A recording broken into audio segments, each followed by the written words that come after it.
আসসালামু আলাইকুম। আজকে আমি আপনাদেরকে একটা টুকরা কাপড়ে বাটিক করেছিলাম, সেটার প্রসেসটা দেখাবো ভিডিওতে। তো কাপড়টা আমি আগেই বেঁধে নিয়েছি, ধুয়ে শুকিয়ে তারপর কাপড়টা বেঁধে নিয়েছি। আর যে মেডিসিনগুলো লাগবে সেগুলো দেখিয়ে দিচ্ছি। এটা হচ্ছে ভ্যাট রং, কস্টিক, আর হচ্ছে হাইড্রোজ আর কালার। তো প্রথমেই কাপড়টিকে আবার ভিজিয়ে নিতে হবে রং করার আগে। আর অবশ্যই ভ্যাট রং গরম পানিতে করতে হয়। তো গরম পানি আমি আগে থেকেই করে রেখেছি, করে একটা বালতিতে ঢেলে নিয়েছি। তো বালতিতে আমি কস্টিক আর হাইড্রোজ ঢেলে দিলাম গরম পানিতে। তারপর হচ্ছে আমি রংটা ঢেলে দেব।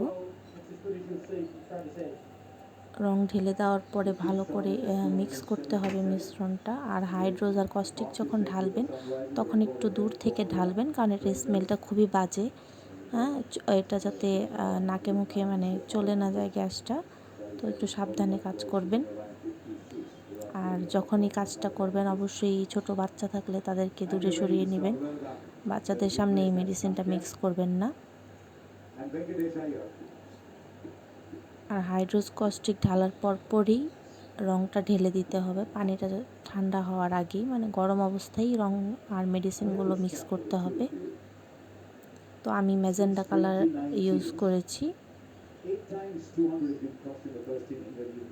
কালারটা ঢালার পরে এটাকে ভালোভাবে নেড়ে মিক্স করতে হবে। অবশ্যই একটা কাঠের লাঠি বা চামচ, যেটাই হোক একটা ইউজ করে নেবেন। দেন হচ্ছে আমি সেটা মিক্স করেছি, করে রঙে ডুবিয়ে কাপড়টা ভালোভাবে আবার 15 থেকে 20 মিনিট রাখতে হবে ভিজিয়ে রঙে।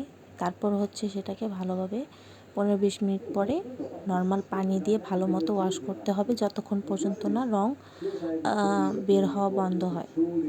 ভালোভাবে ধোয়ার পরে তারপর হচ্ছে কাপড়ের যে মানে সুতা দিয়ে যে বেঁধেছিলাম সেই সুতাগুলো খুলে নিতে হবে। তারপর তো দেখতেই পাচ্ছেন ডিজাইন। শুকানোর পরে ম্যাজেন্টা কালারটা বোঝা যাবে।